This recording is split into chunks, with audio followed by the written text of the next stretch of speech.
215 स्कूलों को अपने अधीन लेने की जो इसका प्रोसेस है वो भी शुरू कर दिया है, जिन्हें पहले प्रतिबंधित संगठन जमात इस्लामी से जुड़े फलाह आम ट्रस्ट द्वारा संचालित किया जाता था। ये प्रोसेस मजिस्ट्रेट और वरिष्ठ पुलिस अधिकारियों की देखरेख में किया जा रहा है। कानून व्यवस्था की स्थिति बिगड़ने से रोकने के लिए सुरक्षा व्यवस्था कड़ी कर दी गई है। इन स्कूलों के बाहर बड़ी संख्या में पुलिस और सीआरपीएफ की तैनाती भी देखी जा सकती है।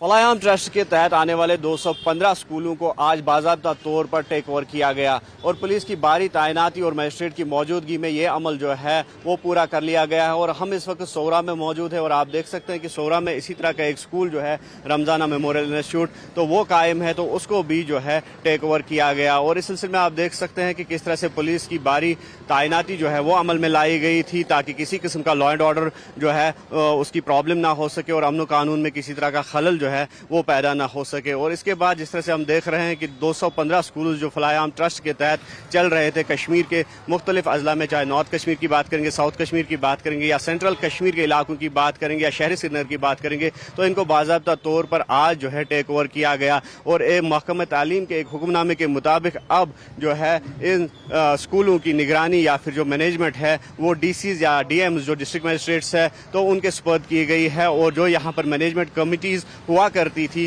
तो वो कलअदम करार दी गई है, उनको जो है मनसूख किया गया है। और उसके बाद जो डीसीज की निगरानी में जो कमिटीज़ है उनको तरतीब दिया जाएगा, उनको फ्रेम किया जाएगा। और बजात खुद जो डिस्ट्रिक्ट डेवलपमेंट कमिश्नर्स है या डिस्ट्रिक्ट मजिस्ट्रेट्स है तो बजात खुद इन स्कूलों की जो है निगरानी करेंगे। और आप देख सकते हैं कि किस तरह से यहाँ पर जो है ये पुलिस की बारी तैनाती अमल में लाई गई थी ताकि किसी किस्म की लॉ एंड ऑर्डर प्रॉब्लम ना हो सके। और दूसरी जानिब जिस तरह से हम देख रहे हैं कि अब इस पर पॉलिटिकल बयानबाजियाँ भी जो है वो शुरू हो चुकी है। और जिस तरह से वज़ीर तालीम सकीना यित्तू ने इस बात की तरदीद की है कि उनकी जानिब से इस तरह का कोई ऑर्डर जो है वो इजरा किया गया है जिसमें डीसीज को मजाज बनाया गया है ताकि वो इन स्कूलों के बारे में फैसला ले सके। सकीना यित्तू का ये भी कहना है कि जो ऑर्डर में डीसीज मेंशन किए गए वो उनका ऑर्डर नहीं है, बल्कि उनका ऑर्डर जो था वो कुछ और था। और उन्होंने जो प्रिंसिपल्स है आसपास के जो गवर्नमेंट स्कूल्स है उन प्रिंसिपल्स को मजाज बनाया गया था उसके ऑर्डर के मुताबिक जो उन्होंने